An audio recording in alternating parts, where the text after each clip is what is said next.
Why does art matter, and how do we judge what is good and what is bad? And more importantly, why do many in the art establishment and academia and critics not seem to want to make that judgment nowadays? Why have many seemed to become conscientious objectors when it comes to deciding what is good art? One of our previous speakers, the writer Ronan MacDonald, he put it this way. He says, the critic as instructor, as objective judge and expert, has yielded to the critic who shares personal reaction and subjective enthusiasm. Now, to debate these issues and any others raised, we have a panel that covers the full Monty, from artist to academic and critic to curator. A couple of months ago, I was listening to the Radio 4 programme at the start of the week, 9 o'clock on Monday mornings, and Will Gomps was on. Will Gomps is the BBC arts editor, and he was promoting a book called something along the lines of Take Another Look, 150 Years of Modern Art.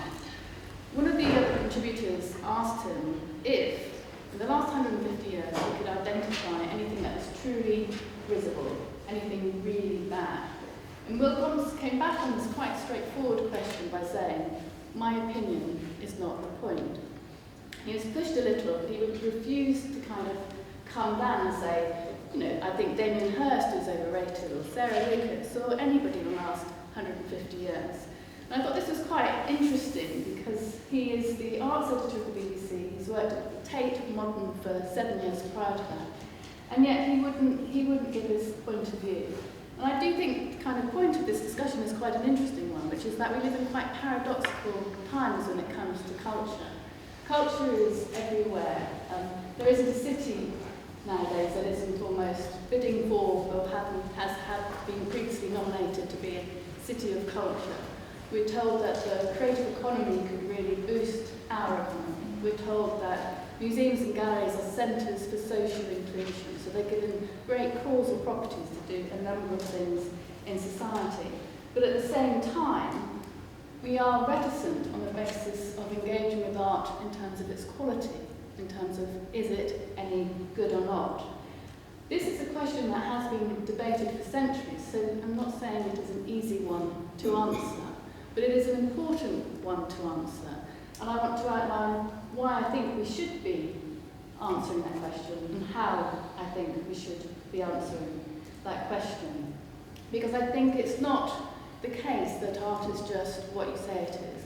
It's not the case that art can be anything. It's not a science. It's not something you can go into a laboratory and kind of add this compound and come out with art that is replicable and testable. It can be arbitrary, transitory, and there's certainly a very strong subjective element to it. And I want to look at how you kind of bridge that subjective personal opinion to something that is validated in contemporary society. Because I think if we don't do that, we're in true danger of disengaging ourselves with a very important discussion about what art is. So how do we work out whether something is any good? In a way, I think there are just three approaches. The first is to have some expertise, some knowledge. It's really that simple. If you want to assess anything, you have to know what came before it. What does it build upon? If it's a painter, what did the painters prior to Picasso do that made them so important for their time? But equally means that you can understand what Picasso did differently. To be open to what is new and innovative, to what does break the rules and take them forward, you have to first have appreciation of a tradition. So tradition, expertise, knowledge, really, really important. And I think today we're a little bit ambivalent about that. We tend to see it as a bit boring, a bit forced, a bit traditional, in fact. I think you could argue that the word traditional is almost a kind of a bad word. If you're called traditional, and I sometimes am, I know it's not a good thing. They're not saying it as a compliment. But I think to be open to what is new, you absolutely have to have a sense of what came before it. You also have to be sensitive and open to innovation. How do we know if something's any good? Well, in some respects, I think our gut reaction is quite a good one. This is where the subjective comes in. This is where our own experience comes in, because we bring ourselves to a work of art, which is whilst I often think that it has to say something about the period in which you live. You can't just reproduce Rembrandt. You have to have something of today in the work. And that comes down to this sort of third point that I want to make. I think art tends to, when it's really good, speak a truth about human society, about the human experience. That's the most intangible and difficult quality to try and assess. Because how do you test if it's truthful or not? It's kind of what you think. I do think you have to go beyond what you think, though, and that's what I think we are not doing. That's why I think Gomps is kind of dangerous, kind of disingenuous, kind of the wrong kind of approach to art. Because I think we can all go to a gallery, do our work, kind of read the books, engage with it. But unless we take that engagement to others, we're not really doing the work of art any kind of service. We're not treating it with any respect. What we're doing is essentially privatising our own experience of it.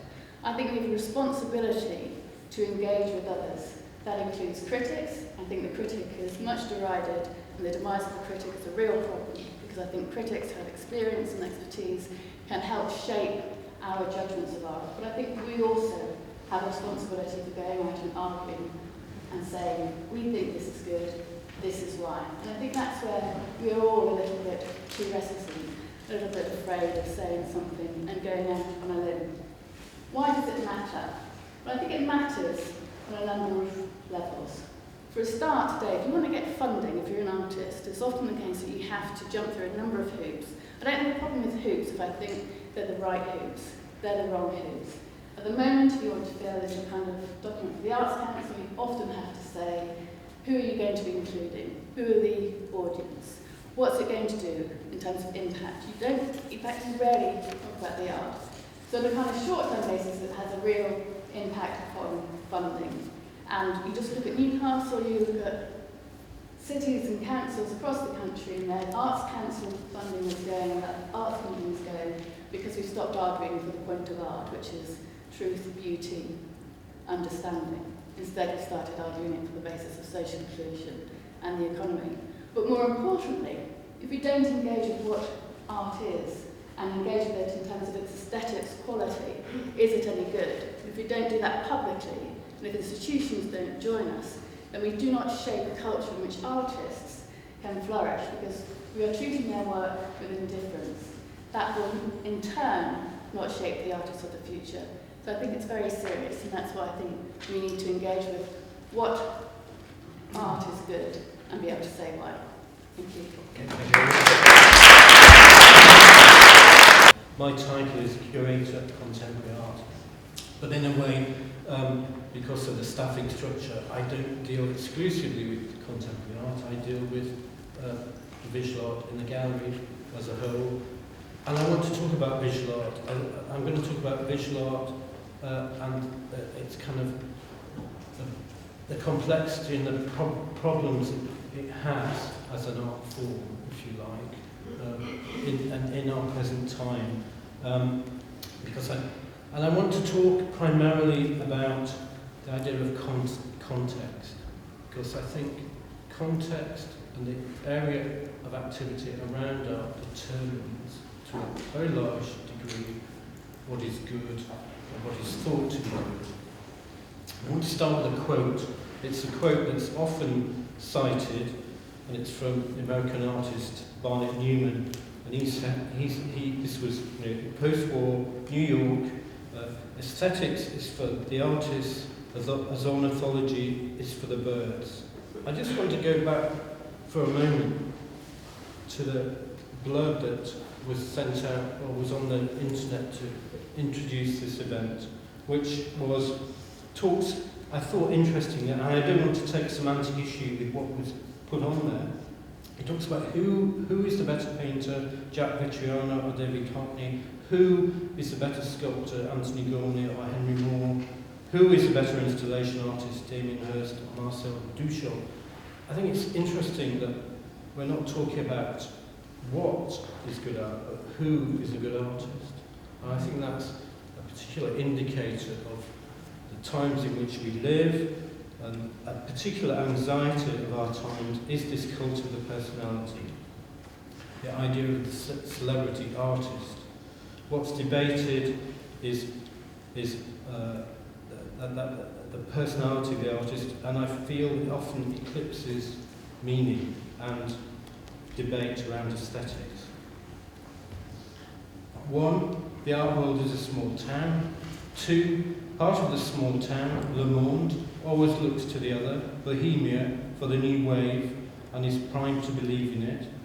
3, Bohemia is made up of cénacles, schools, coteries, circles, cliques. Consequently, should one cenacle come to dominate Bohemia, its views might very well dominate the entire small town, aka the art world, all the way from the Chambers Street station to 89th and 5th. And that is precisely what happened in New York after the Second World War, in the era of abstract expressionism, when New York replaced Paris as a country seat of modernism. I thought, just going back to something Tiffany said, because I read it as well on her blog, though she didn't name Will Gompertz, is that right? Yes, I didn't name him. And the question is posed a little bit differently in your blog, because one thing that interested me about it was that he was asked a particular question about, from a member of the audience, the question was, music, art, dance, whatever, sorry, I'm not phrasing this well, I'll just read it out. At a recent debate about the value of art, a senior programmer from a major arts institution was asked by a member of the audience to say what he thought was the best work of the day, music, art, or dance. Well, I think that's a problematic question in itself, because the visual arts are, in a way, determined and assessed in a very different way to other art forms. So maybe he was right to withdraw from that question, because those other art forms are largely determined by economics.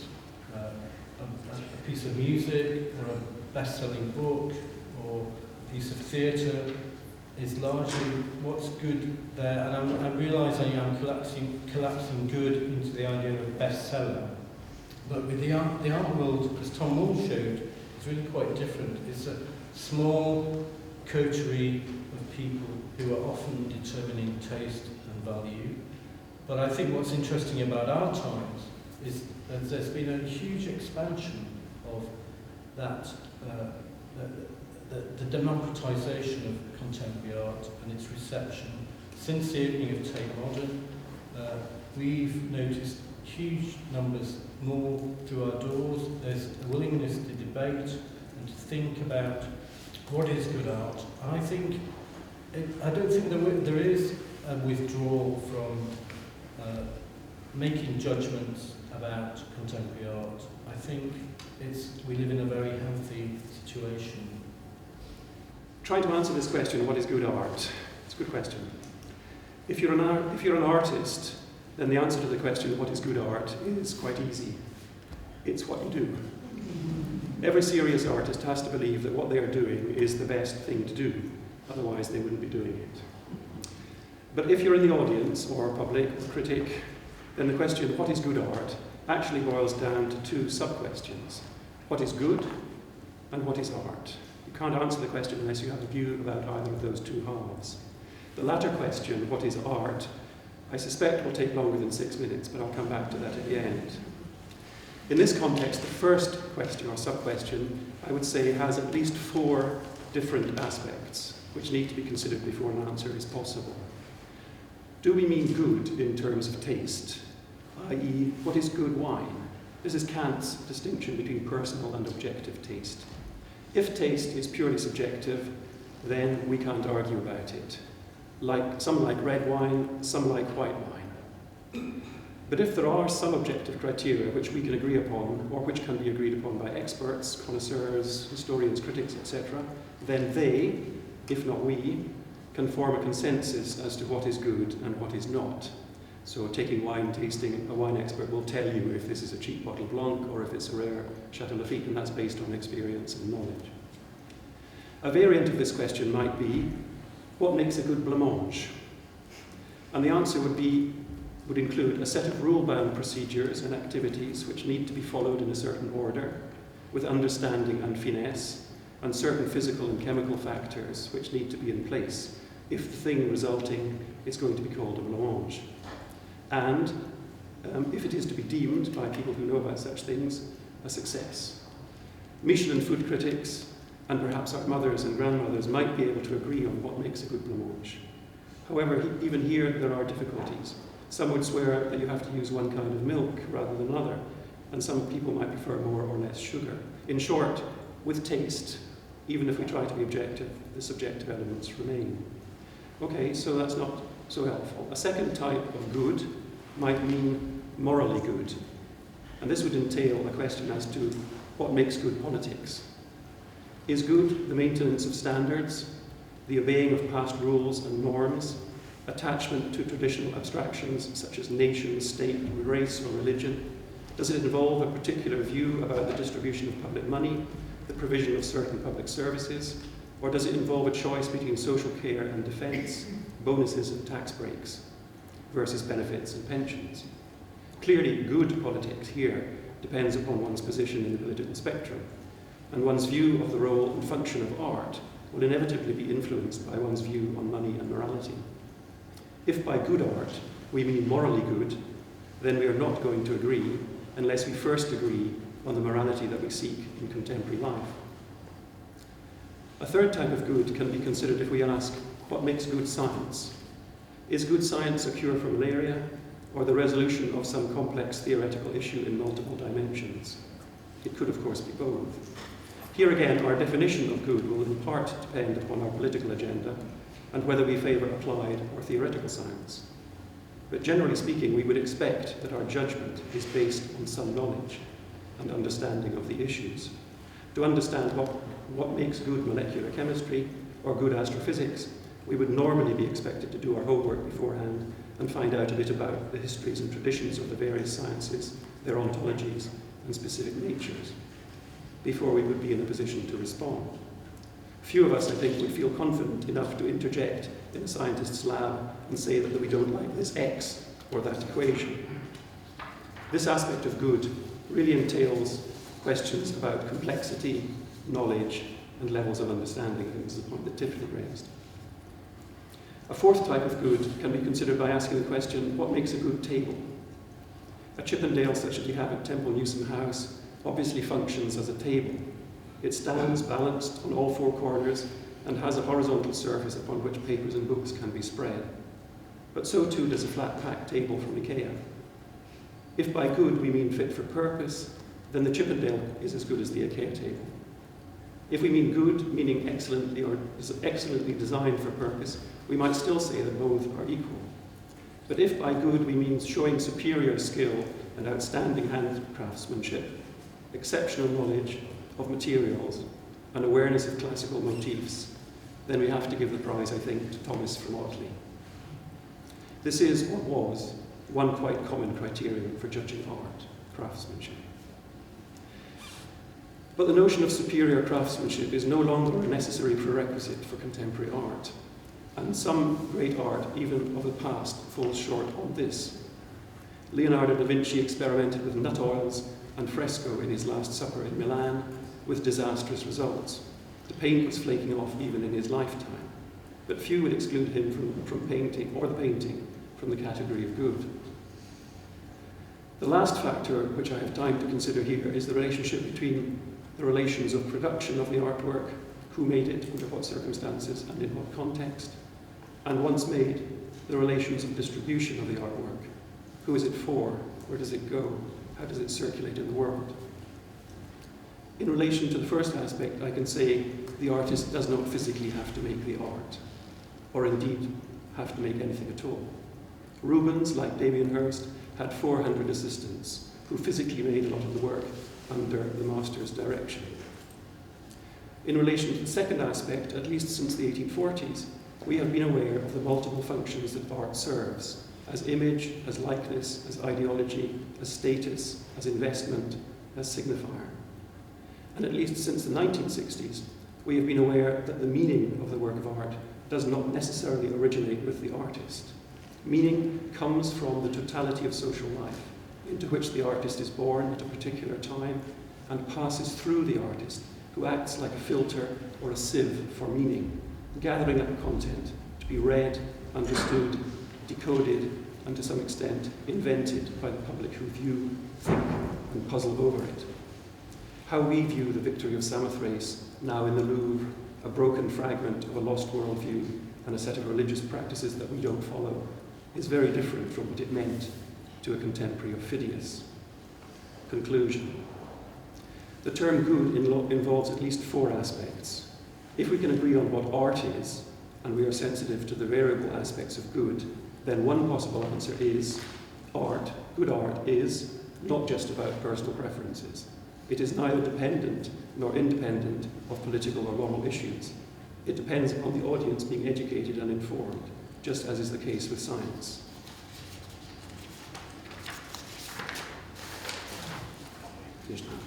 It does not depend upon craft skills alone, but equally and perhaps more on cognitive skills. The artist does not need to physically make the work, and it is the audience as much as the artist who is responsible for ascribing meaning to the work. Of course, it remains to be discussed what we mean by art, but that will take longer, as I thought, than 6 minutes. Adorno gives me a clue. Art is the negative knowledge of the world. Thank you very much.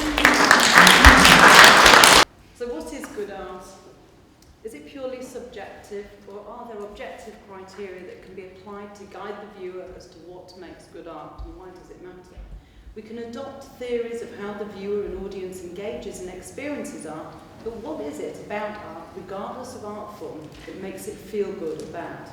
Perhaps we need to ask what the connection is between the artist, the artwork, and the viewer to form a level judgment. Where I would like to start is for us to think how the role of the artist can define what is good art and how this is judged. I'm a creative practitioner with 15 years working professionally in the public realm, working in communities with people and making artwork that contributes to both shared and private spaces without a gallery. We have a lot to offer, and artists have been the blood running through our region with impact on the international stage. As a city, nationally, we fight for presence to promote who we are, where we are, and how we develop and build upon our identity. And branding is at the heart of many operations, but a city contains many brands and attempts to assert an individual identity to set it apart from the rest. Gateshead does this with the Angel of the North. Liverpool did this during Arts Transpennine with Superman Banana. Salford used a little painter's little matchstick for cats and dogs and people to generate and redefine itself, and it's worked. And perhaps people may ask, have we seen the Angel of the North in Gateshead, and express whether they like it or not. But I would argue that good art transcends individual opinion and becomes adopted, loved or even part-loved icon in name or artwork. In some ways, the more divided we are about an artwork, the greater the artwork is perceived and promoted. Artists can do this, and these examples demonstrate how good art creates identity. I think it's not just what we see, it's how we experience the art that forms the first part of our judgment. So as a practitioner, when I'm in a public space or gallery, I often look around and pick someone out. And I imagine what that person is thinking, how and what they are judging. I imagine their life bound around them and wonder what their suitcase of life may contain. I wonder what their experiences are, political views, culture, religion, education, and self-adjusted or appointed status. How are they forming judgment of the artwork that they're engaging with? Is it through their life combined with their individual emotional response, or just one or the other? I'll put a stake in the ground tonight as to what I might consider good artwork, and this is artwork that an artist would do anyway without a market to impress or art to be sold. It has sincerity, integrity, skills, and presents its own unique context. And what I would like to do is to share what I do and why I do it, and this might just give us a little insight into how as an artist I think and how my work engages with the viewers who consider what is good and what is bad. I make art because I want to make it. That for me has to be my beginning, my starting point from my core being. What I like to do is to connect people with places. And most of the time it is a subject or an object that motivates, inspires or connects with me, and I want to connect with it and explore and engage. But again, what makes art good? Is it that it's technically competent, where the materials are executed and worked and presented well and cited appropriately? Is judgment of the art dependent on how it is presented to the audience? In my opinion, the actual artwork itself has to exist on its own beyond the creator, regardless of who you are or where you come from, or indeed what your own cultural baggage looks like. So the layers of judgment are infinite and the pressures increase, as art isn't something that you just travel to see anymore, it comes to you via different media. The boundaries and criteria of judgment are continually shifting as technology and the world changes. And when I'm making, there has to be sincerity and integrity in the work, and I develop this through the design and making process. And the key relationship is between myself, as the carrier of the ideas and materials, through to the presentation of the finished work. And now, I know generally what I'm going to do and how I'm going to do it, but it's always the why I'm doing it which forms the baseline of the work. And this is this element in the work that I believe is the connective point between the artwork and the audience and forms the judgment. Simon Sinek encapsulates for me exactly what it is I'm doing. He talks about the brain and how messages are received. Sinek refers to three distinct but connected elements that have evolved over time. Now, the primitive part of the brain is the reptilian brain. This is the innermost layer of the brain and has the responsibility of forming instinctive behaviour. The reptile is confronted with three questions. Can I eat it? Will it eat me? Can I mate with it? The reptilian brain operates behind the scenes, regulating our survival needs, food, oxygen, heart rate, blood pressure, and reproduction, among many others. And then there is the limbic brain system, also known as the smell brain. And this is the part of the brain where the emotions are and processes for smell and taste. And this is where instinct, intuition, attachment, and connectivity lie. Then our most recent understanding of the brain's development is the area known as the neocortex, or the thinking brain. This area does rationalise, understands abstraction, spatial reasoning, conscious thought, organises sensory information so we can think and plan. It understands complex language. And I think we could say that people initially respond to art through the limbic part of their brain. It's the feeling, the emotional connection, and the context in which they experience it that forms the first part of their judgment. As Tiffany said, the gut reaction. So in many ways, you could find artwork that hasn't been made with technical excellence or intellectual rigour or even a good use of materials, but does make that amazing connection and seeks a response. In conclusion, what is good art is almost impossible to define, but I do believe that when we see good art, it's the limbic brain of the artist responding to the limbic brain of the audience. So perhaps the question is, why is this good art? Why is this art good, rather than what is good art? Thank you.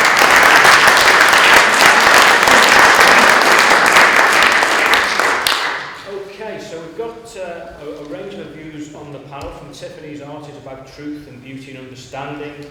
Nigel emphasised the context. Kenneth, how do we define the good? And we finished with lots of things from Antonia on the why that's important in his art, our brains connecting with each other, and good art transcends individual opinion. So it's over to you for points and comments. Questions and comments to our panel. Would it be easier to define what bad art is to get this going? I kind of work with amateurs and the like, and their bad art's pretty good to me. So. Very briefly, from my point of view, good art, first of all, you need to have a background that you've seen more works by that one person to be able to tell whether that which he has done is one of his better works. And then you need some comparisons. And bit by bit, you build up a background, and you may get it wrong, but at least you can say, that is better than that, in my view. Now, when you come to contemporary art, which is Nigel's area, where I find myself swimming and drowning most of the time, I was told by one curator in Leeds, when I asked, is it good art? She said, anything that an artist said is art, and if they say it's good, it's good. And it's somewhat difficult to argue with that. But if you see a video made by somebody of someone jumping over a chair, and you say, well, after 5 minutes of watching that person repeatedly jumping over a chair, that's rather boring, they will turn round to you and say, well, that was the point of the film. to show that life can be boring, as well as interesting, as well as physical. So I'm often lost. I think that to just produce art to the base level of stimulating the brain and such like does a great disservice both to the artist and the audience, because I think we go well beyond that. I don't think, for example, when we talk about truth, for example, there is no one truth. There's all different truths, and art reflects that, and we the critics and the audience, we reflect that, and that's what we put into the art. And I think the thing about tradition as well. I mean, you talked about the table. You said one artisan's table would be as good as something from IKEA, but actually it wouldn't, because there is something of the skills and that which are part of the tradition that adds to that. I'm not saying skills define the art, but it's the use of those skills and the use of that tradition that creates great art. And I think we really have to be moving away or ignoring this idea of neurology can explain art, because it can't. And all that it does is it just serves the interests of the politicians who want to sort of use art in instrumentalist ways. Okay, I'll take the point. Having been weaned on painting by numbers, I know what good art is. It's when you don't go over the edges. I'm slightly concerned about this idea of objectifying great art, because really, if there's going to be a canon of the great and the good who are saying, well, this is good, surely the one role of art is to put two fingers up to the establishment or attack any consensus which is deeming to say we know what's good, and to literally stand outside that as a reaction to that consensus even existing, which is good art. Then surely that would then become boring. Good art would become boring because it's so easily defined. Okay, throw that straight to Tiffany. We'll come back to that. Well, I kind of think that's where we are. I think, if you like, the avant-garde has been internalised. And so what we have in arts institutions and arts practice is a constant questioning. So everything is questioned. Is this art? Is this art? If you ask what the point of something is, they say, well, that's the point. And I think that's become the orthodox and ultimately very frustrating and quite boring. I'm sure there's good contemporary art out there. I think anybody engaging creatively in something has probably got something to say, but I find it quite difficult to find. That's not to say a lot of the old art, which is obvious, formal, is great either. It's just more in an obvious tradition. To kind of answer your question about what is bad art, I think the example of a lot of contemporary art today is that it is over-theorized and under-practiced. So there's not enough to look at. You have to understand it, and then you don't need to see it anymore. These are sweeping generalizations, of course. You realise that. So I think that's one problem. The kind of form it takes and what it's saying isn't integrated enough. So art has to say something and express it, which is why also, if it's just technically good, it doesn't quite do it, or it's just quite limiting. You wouldn't necessarily want to go back to it. I think good art, great art is inexhaustible. You want to go back to it. It repays going away, thinking about it, coming back to it on a quick rush visit or a slow rush visit. It pays back your energy and your time. And I think it is often meaningful. The Brit art phenomena of the 1990s was very interesting. It certainly spoke to its time, a transitory, ephemeral time. I'm not sure how long-lasting the shark and the skull will be. I think it was art that suited the moment, but I don't necessarily think it was great, which does make me wonder whether it has to deal with some big human themes. Now, I sound like a traditionalist. I just want to talk about television really quickly, which is that I don't think television is great art, but I think it's probably doing some of the most interesting things today. The much-cited Breaking Bad and The Wire are much more interesting, much more thematically important, stylistically interesting than a lot of literature and even film. So I think genres can move, and I think TV could almost be considered great art. I just want to say one thing on architecture and art. I think architecture does have to be useful. It does. You do have to be able to go up the stairs without falling down. Art doesn't have to be useful. It is useless, with the exception that it deals with meaning, which is probably the most important thing of all. I think, unfortunately, both architecture and art has been asked to do all sorts of useful things that are beyond their abilities today, and we don't appreciate either from what they can mean.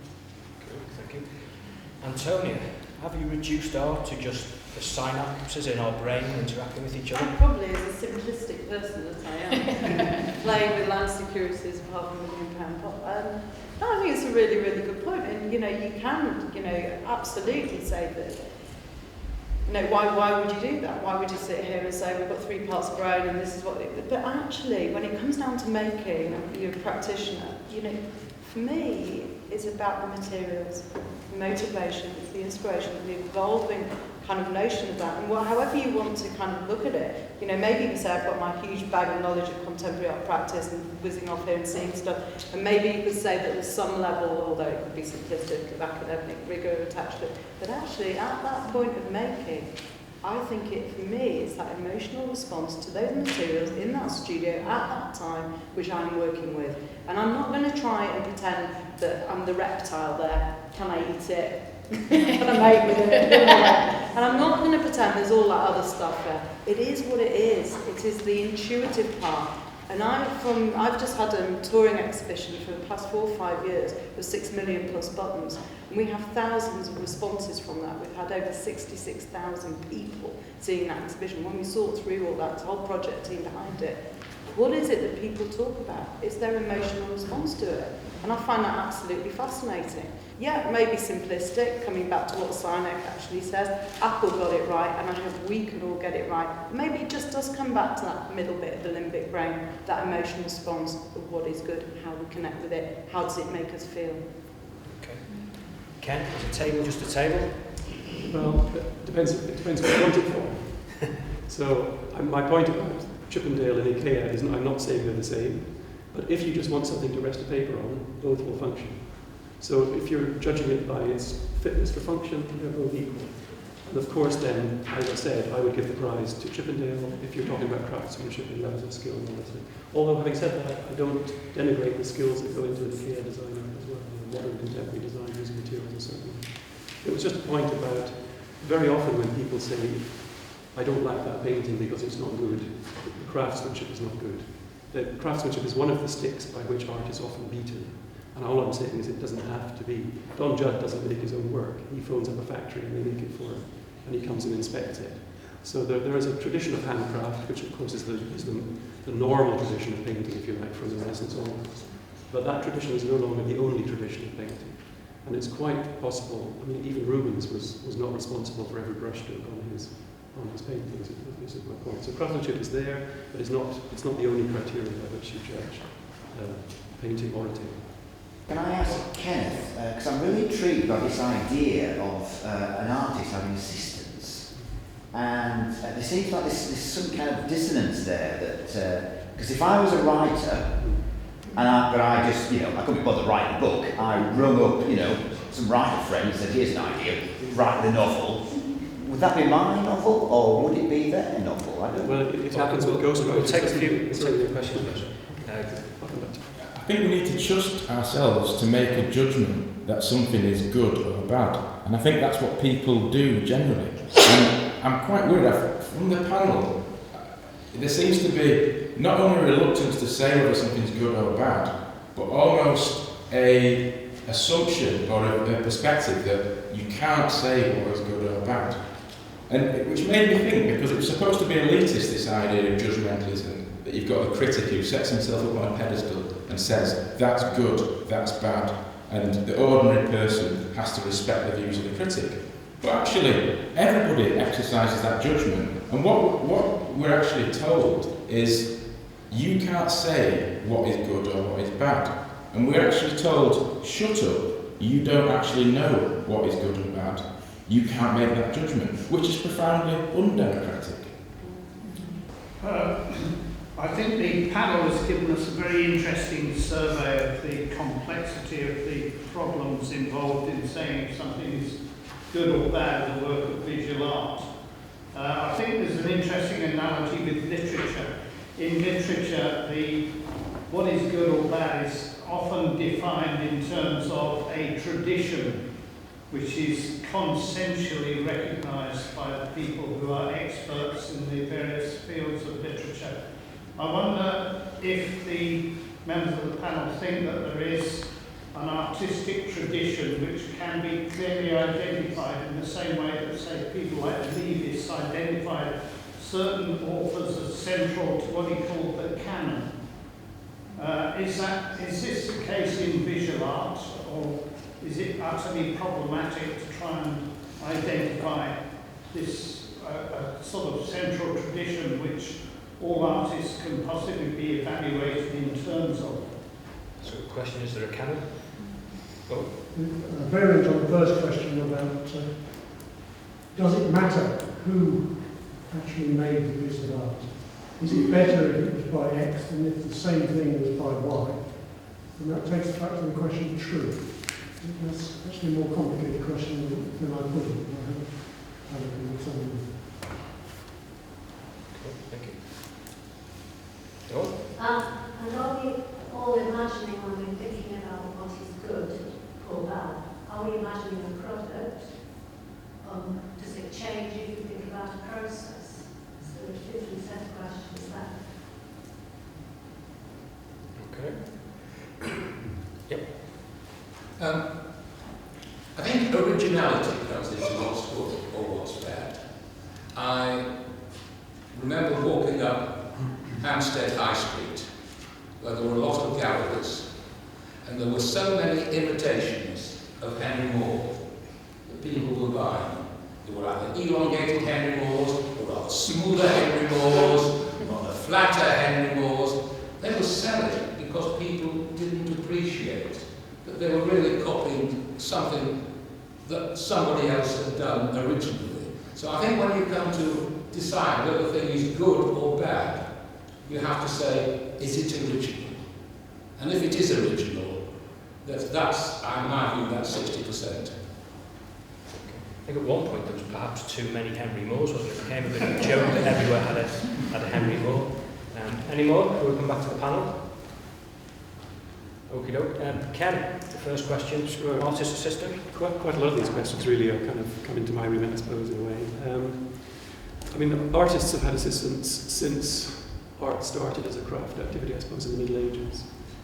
Before paintings on canvas, there was paintings on panel. Before paintings on panel, there was paintings on church walls and fresco.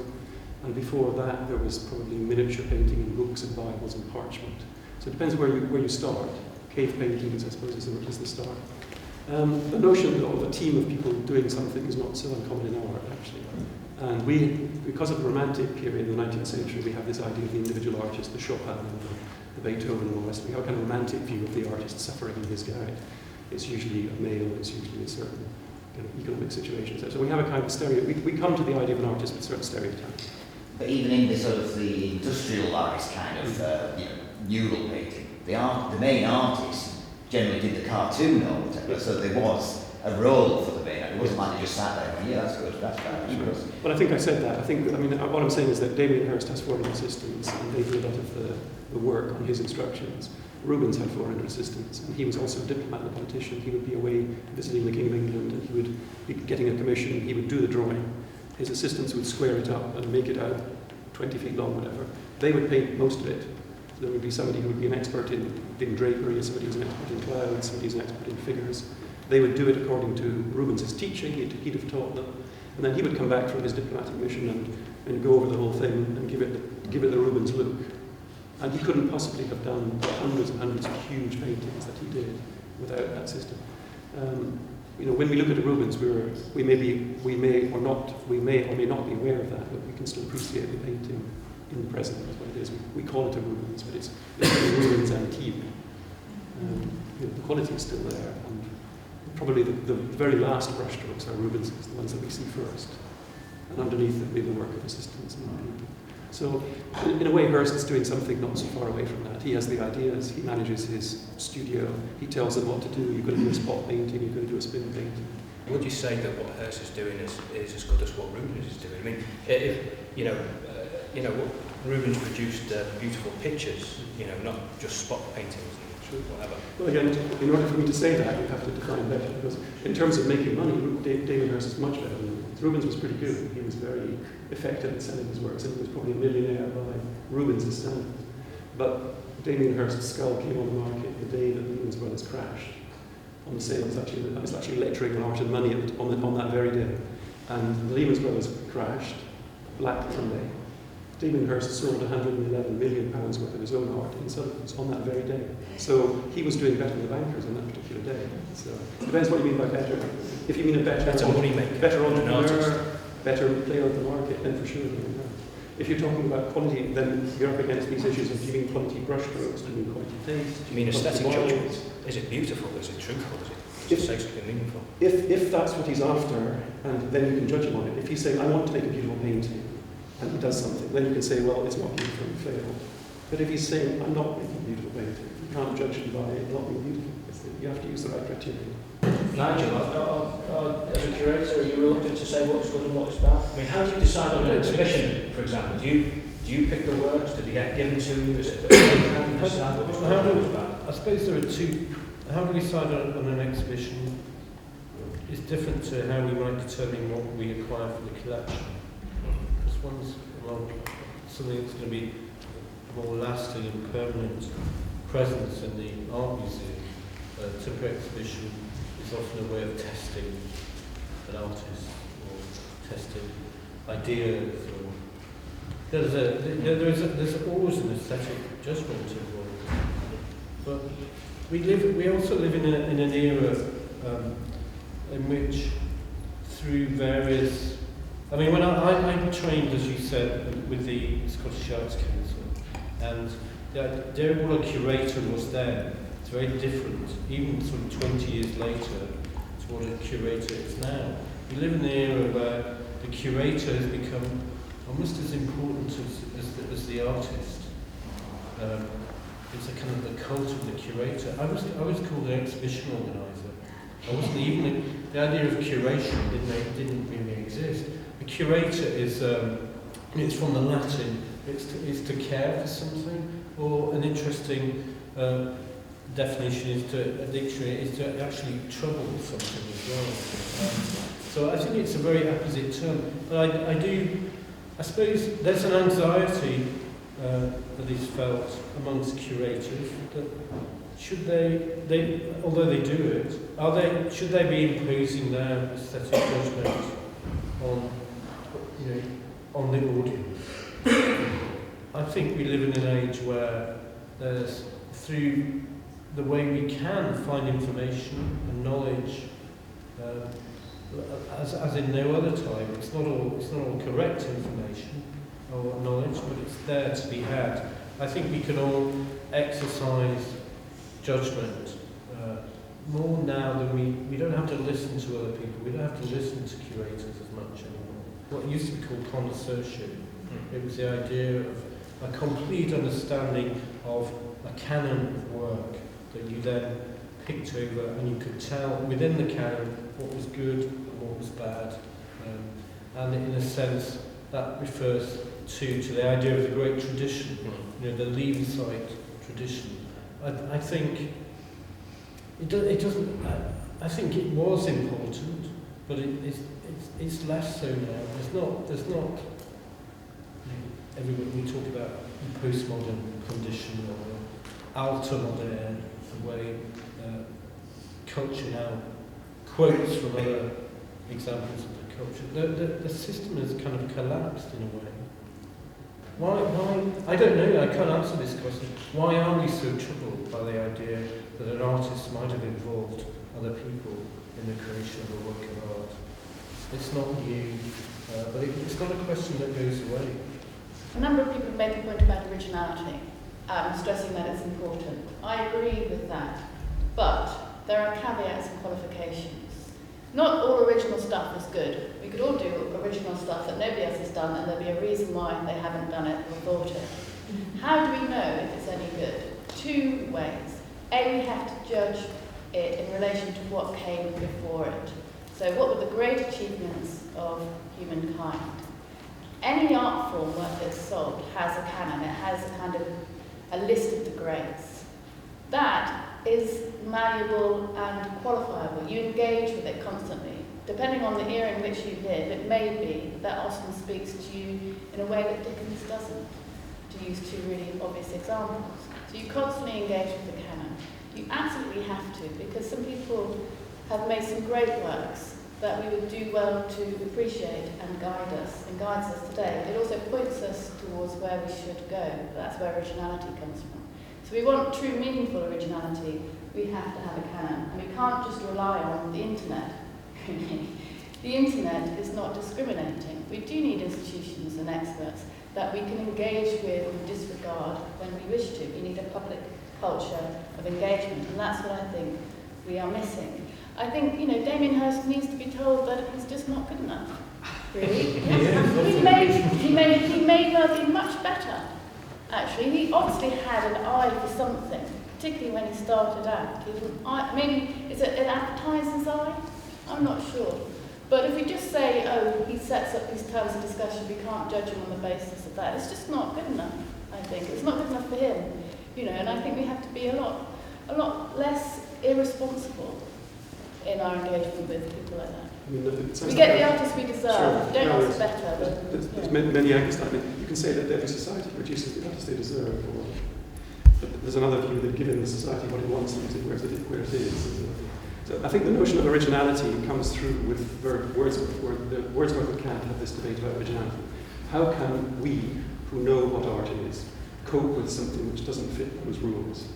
The original work of art comes along and it challenges what we think of art to be. There's a kind of moment where this work is rejected. You can't do that, it's not art. And Wordsworth talks about this. He calls it the problem of originality. Something that's truly original, has never been there before, nobody's ever thought of it like that, and suddenly this work comes along and it dumbfounds your expectations. Mostly there's a hostile reaction to this. This isn't what I wanted. And then later, Wordsworth says, there comes a period of time when we get accustomed to this strangeness, and this strangeness then forms a new kind of newness, which we can then include in the canon. So that's what happens very often with the notion of the avant-garde. The avant-garde does something which they've been working away in their garrets, and they're sort of experts at something, and they're talking to each other, and they're at a high level of abstraction. They do something, and the public at that time hasn't been following the debate, doesn't really know what they're on about, and finds the work totally baffling. Given time, even Henry Moore had this view, given 20, 30, 40 years, the work settles in and people write about it and talk about it, and it becomes part of the canon. Something new pops up, oh no, you can't do that, that's not beautiful, or that's not craftsmanlike. We have an ongoing kind of debate about what is included in the canon of art. And what we've learned since 1850 is that the canon keeps shifting. So I think what I'm trying to say is you can't have categorical, this is good, this is bad, this is a distinction that we hold to, this is a tradition. Because even from Wordsworth's time, that tradition has been flexible. I think the thing is that just because something changes doesn't mean there isn't an objective element to it. Not objective in a scientific way, but objective in the sense that we decide as a culture by engaging with the past and the present that this is what we think is valuable. Absolutely. So that's what I think. The objective thing is to do with a consensus. There's a consensus. In 1,000 years' time, there may be nobody who appreciates Damien Hirst. There may be no Damien Hirst left. It's a kind of accident in the culture that we've got. It survives wars and damage, and we look at some fragments of Greek sculpture. It's what's left. There was a lot more. We have no idea what the Greeks believed, really. So is it too soon to say that Damien Hirst isn't good enough? I think he's good enough for now, and he's certainly good enough for himself. And he's contributed to a debate. That's another thing. You might not say, maybe good is the wrong word, maybe interesting is the word. I mean, for me, as an artist, as a person, art is out there. There's lots of art out there, and it's free. It's fantastic. It's a gift. Anything that Damien Hirst does, whether I like it or not, is a gift. It's out there. It's an idea. If I like that idea and I can engage in that idea, if the idea challenges me, if it makes me think about my world, if it makes me question my world, then for me, that's good. Good for me means stimulating my brain. So it's not to do with whether it's beautiful or not, or whether it fits the canon or not, or whether it's acceptable or not, or whether it's like a Rubens. Damien Hirst, for me, could be as good as Rubens if he stimulates me into asking questions about my world and about my life. It's not to do with some innate quality in the Hirst itself. Okay, Antonia? Well, I'm not going to repeat anything Ken said. I completely agree with him in this idea of criteria. I don't think you can necessarily come up with a definitive at all. But I would like to end with my thing, with one thing as a practitioner. At what point did Damien Hirst think he had enough money to stop and go back to what he actually wanted to do? Very, very quickly, just go back to the point that you made where you said Hirst needs to be told that he's not good enough. I like this one. And you said that maybe once he did have an eye for something, perhaps he has an advertiser's eye. Could you just define what an advertiser's eye is? We work on the advertising course at Leeds Salon. I'm really interested to know what that definition is. It's funny, some of these names are coming up, all of which came through Leeds College of Art, including Hirst, Teckley and more. Would the panel agree that good art is dependent on a good process? On a good process. The curator is a very, very important, has a very important role to play in actually, if you like, educating the public, saying why they should appreciate this play, a certain work. They don't have to like it, but as long as they appreciate it for what it is. The curator served that role really good. We came across it once recently when I was at the State Bond, and they have a lot of volunteers there. There was one piece of work which I particularly liked, and one of the volunteers came up and she spoke to me for about an hour on this one piece of work, and it was absolutely great. And I think I'd like to notice that there's been this sort of like thing now, that the curator is basically like a doorman outside a hotel, really. There's been basically just been reduced to that. I don't know what you think about that.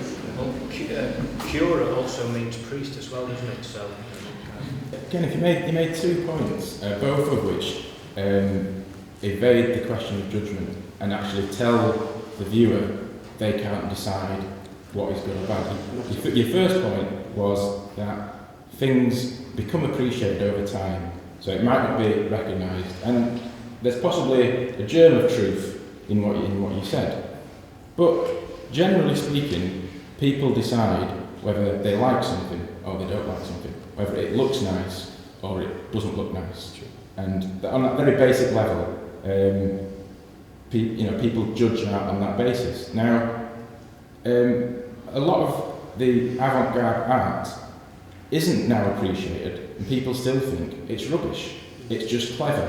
Which comes to my second point, which is you seem to privilege the content over the form. You seem to privilege the ideas over beauty, which is another way of saying you can't say that that's a nice picture or not because you don't understand it. You don't understand the meaning. Now, you seem to be confusing art with sort of almost propaganda, like a political cartoon that is giving you a message, trying to shake you up and tell you something. Which was the problem I had with the article. Now, you don't actually have to understand something to appreciate it. There's a lot of points there, so maybe I can... There's just one more hand and then I'll come back. The other hands I'll take in the next round. Yeah, there's one more hand at the back. I want to immediately come back on that point, because it strikes me that it's Dan, isn't it? It strikes me that you're conflating aesthetic value with artistic value. And I think that one of the points that Ken is making is that there's a range of different values that fall within the category of artistic value, and one of them is aesthetic, niceness, beautiful, pleasant to look at, and other aesthetic qualities, but there are others too, and I think Ken has usefully drawn our attention to those. And I'm accusing him of snobbish non-judgmentalism by basically saying to the Philistine who comes into the gallery, it says, oh, I don't like that. Oh, I like that, that's nice. Shut up, you don't know what you're talking about because you don't understand it. And that's, and I'm rejecting that as a valuation that you can place on art. Ken, you snobbish. Well, it's getting personal. Let me answer, because you're accusing me of being confusing, but I think your argument is very confusing. Let me try and sort it out if I can. What I'm saying is, I don't understand Finnish. No idea about Finnish. Now, I could learn about Finnish. I could go to a book and teach myself Finnish. in my state of not knowing anything at all about Finnish, which is an extreme state, there are people who know a little Finnish and people who know more Finnish. I know no Finnish. So in my extreme state of ignorance about Finland and Finnishness, I wouldn't put myself in a position to say, I don't like that. That's just a logical argument. In order for me to say I don't like it, I need to understand something about it. That's all I'm saying. Well, there's a difference between language. I mean, obviously, if the book's in Finnish, I can understand it. Anything but if it's translated into English. Anything that the brain can understand, I think you need to understand. I don't know about astrophysics, so I wouldn't presume to make a judgment about what an astrophysicist is doing. If I suspected that the astrophysicist was doing something a bit strange or a bit that I didn't like, I would maybe have a gut feeling towards it, which is fine, I'm entitled to have that feeling. But whether I can criticise what he's doing, I'm not sure. I can say I don't like it. Of course, everybody can say they don't like something or they like something, and it can be based on all sorts of reasons. I like Cézanne because he uses blue. Is that a rational reason for liking Cézanne? There are different ways of appreciating or different ways of responding to the question, is it good or not? I was asked, what is good art? And I'm trying to say, well, it's actually quite a tricky question, because in order to answer the question, what is good, you need to say, well, how do you mean good? Do you mean good painterly? Do you mean good colour, good technique, good message? That's really all I'm saying. Hopefully I'm not being snobbish, I'm trying to be open. You have a perfect right, as I do, as everybody else does, to their opinion, absolutely. If that opinion is going to have an impact on the thing that it is opining about, then it needs to have some level of understanding, Everybody has some understanding of aesthetics, I guess, because we dress in a certain way, or we organise our bedrooms in a certain way. We have a certain sense of style, a certain sense of taste. We're not completely ignorant of taste. So when we look at a painting, we bring those things in. If you've spent 30 years reading about art, you might have a slightly different, more nuanced opinion about painting. That's what I'm saying. It's based partly on levels of training and levels of expertise. Just like a carpenter would be able to say, well, this table, I don't think much of this table, because I make tables and I know exactly how the joint should be. It's levels of expertise. It's not to do with snobbishness. When you study more and you look at where he started and the choice that he made not to go down the mining route that his father did, to make a massive change in his life, to go through an education process, the people that he met along the way, and how he started to develop his work, and how for me, his work kind of sidelight is a mirror of his life, and that's what I find fascinating about it. As a war artist, and the shelter drawings, the experience of the artist being down there. And that's what I think is absolutely fantastic about his work, his connection with the mother and the child, the Madonna and the child, the landscape, all these things, these were parallels that ran through. The same with you talked about Hepburn, and these things, and for me, that's what makes, for me, art good. I don't look at an individual drawing that Henry Moore did, or an individual sculpture. Is it technically competent? We're using the tools all the time without the pneumatics and all those kind of things. And for me, as a body of work, it's tremendous. As individual pieces, we can all critique it. On process, I think if you love an artist, going back and seeing their drawings and how they did things is eye-opening and often gives you an insight perhaps what they were doing, what were they trying to do with this painting. I think if you're not a great artist or you don't love the artist, then the process isn't that interesting. I think, we can all get the process right, but we won't necessarily get the end right. And I do therefore think that there is a distinction between process, I wouldn't call it product, which was a previous question. Product sounds like something you buy or consume. To me, an artwork is more transforming of you. It's a different relationship to something that you consume. So I do think there is a difference. The question about advertising was a good one.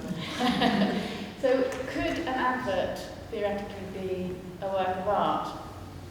I'm not sure it could. I think it might do one day, but I think not. I think they're often superbly finished, so they're technically very brilliant, but they're more, I would say perhaps that it's similar to the distinction between high and low art, popular culture and high art, in that it's reflective of the time. You can look at advertising and understand what's concerning a culture, what the riffs are.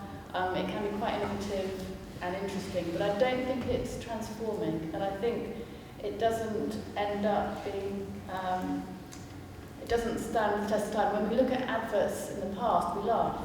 They're always really, they seem archaic and silly and funny.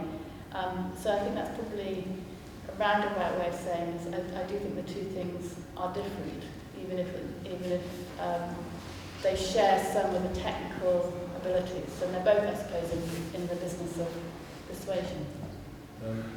I don't think a curator should never be kind of an obstacle or an impediment to somebody understanding something. And I don't recognise a situation where somebody goes into a museum and they're told to shut up and their opinions are not valued, and I don't know where that comes from at all. Curators become like doormen. Oh, doormen, yes. Well, I hope maybe we are like doormen because we open the doors of perception. But I do think, curators should, in a way, be a kind of conduit. And what you were saying about your education through the curator is really important, and it's a vital thing, and something maybe we lose sight of. But just to end, and is to paraphrase a quote, it's the quote's about a critic. This is it goes, a great critic. Now I'm going to say, a great curator is just like the man at the petrol station who comes along and cleans your windscreen. Is that can it be seen as in the old idea of it being morally uplifting, or is that idea completely in a secular age, or does it still under the guise of good art being a sense of truth, universal truth? That's good. Can it be morally uplifting? I've got the answer. Go on. Let's come to that. What good art is when you perceive a work, the question is, does it move me? Now, it might be that you say, I like the colours of it, so it moves you on that particular level. Then you might say, actually, I like the way the composition is put together, so it moves you on another level, and the levels can go deeper and deeper until you start to tick all the boxes, if you will, that says this is part of the canon, because it works on so many levels, you keep going back.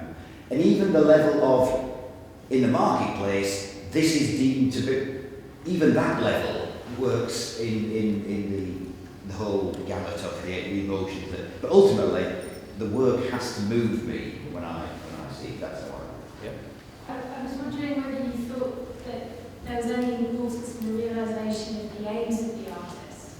So if someone just paints the picture because they want it to be beautiful, and someone sees it and says, I think that's beautiful, doesn't think anymore, then that's a success, that's good art in that respect. If someone creates something and wants to debate to be created around it, and then that too is good art.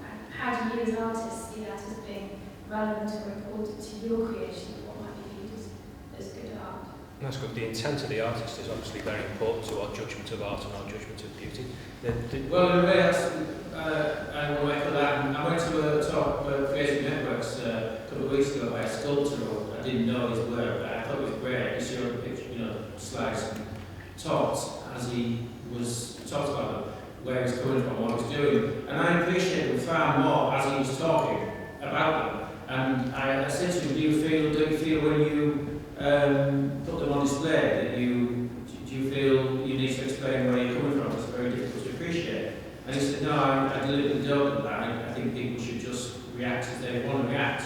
Now, I think that's a little bit arrogant, and I find there's too much of that. I find I'm an enormous, I've got a great appetite for visual art. I find it very irritating and very frustrating when I go around the gallery, the sculpture gallery, the gallery, and I can't see what people are driving at. And I think if I knew what they're driving at better, I'd probably appreciate it better. And certainly, that's my experience in a lot of cases. Our speakers will have to wind up. They have about 2 minutes max each. I'll begin in the reverse order. So, Antonia, if you'd like to come back on any of those points and tell us what is good art. Well, for me, I think just concluding, good art for me, and this is a personal one, connects, inspires, and I feel involved with it. It makes me think, and I want to see it again. I want to experience it again. Bad art doesn't do any of those things at all. But I think as a practitioner, I think when you start worrying about your audience, I think you're in trouble. I think you've got to make it from yourself, why you're making it, what your aim is, what you're trying to do. It's got to be true to yourself. And if you're true to yourself, your audience will grow, it will evolve, it will develop as you develop as an artist, technically, aesthetically, in whatever realm that may be. Okay. And you need some luck. Ken? I would probably agree more or less with what you said as well in your idea of this graphic of the layers within an artwork, that an artwork is polyvocal and many layered, and the more effort you put into it, the more layers you can uncover and the greater enjoyment you get out of it. You can enjoy a work of art on the first impression. It can just do something for you. First time I saw Titian, I just loved it. I didn't even know why. Years later, I'm still looking at Titian, and I know a bit more about him. I still love Titian, etc. I understand a bit more about it. I understand the context. So for me, for sure, painting art is multi-layered. I actually am totally democratic, and very open. I think art is up there for anybody. It's a fantastic thing, art. Music or poetry or architecture or anything. It's up there for us. That's it. We are the public. It's up there for us to enjoy, to use, to bounce our brains off, to puzzle over, to think about, to get annoyed about. But it's a stimulus for us. A world without art, as somebody says, is stupid. Why would you want to choose a world without art? It's like a world without food, a world without taste, a world without music. It's not the kind of world that I want. Art is fun, it's interesting, it's democratic, it's open, it's totally open. Sometimes it's a puzzle, sometimes it's annoying. There's lots of books out there, there's lots of ways that we can find out about it, there's lots of galleries we can visit, there's lots of curators we can talk to. And at the end of the day, nobody's forcing us to look at a Damien Hirst. If we really don't like it, we really think it's a pain in the neck, there's plenty of other art that we can look at. Okay, thank you very much. And Nigel? I agree with what Ken says, and I think that idea of something, we felt about Titian, but years later it resonated with you. First you didn't quite understand it. I think it's been, of opening your doors of perception, if you like, but also great, what's good art, to my mind, is what offers a transformative experience to you as an individual. And there's the context and the determinants that affect what is a transformative experience change at different times. So, for those benefactors who first gave paintings to the gallery in the last quarter of the 19th century, art was meant to be morally uplifting. It was a key concern there, I think. And it can be moving as well. But there are no, there's not a finite list of determinants. It's as long as it's transformative, and if you remember it years later, I think that is a measure of how good it was, really. Okay, thank you. And Tiffany? Okay, well, there's some really nice things said on the panel about great art and good art. I'm not going to have a semantic discussion now about the differences between the two. And I think I've seen some nods around the room. So there is something that we recognise that is a physical thing that transforms our experience of life and is tremendously meaningful. The question is, are we getting that today? And if not, why not, and what can we do about it? And it relates to the question that Ken's been exploring, which is, do we get the art we deserve? We live in a culture which is really a bit pessimistic. We feel like things have come to an end, that it's all over. Celebrity-dominated, personality-dominated culture. And certainly our art, I think, does reflect that. But I would like to think that everybody wants a little bit more, and therefore there is a chance to shape it. And I think artists clearly want something a little bit more. And so my plea really would be not just to say it's the culture that we live in, but how can we create a culture which creates something a little bit better? And that means being much more demanding. It means knowing our art and knowing enough to be able to say this is what I want, and then going that extra mile to say it hasn't been made yet, but it could be possible, and not giving up, really, I think. The end. Okay, well, thank you to Tiffany, Nigel, Ken, and Antonia.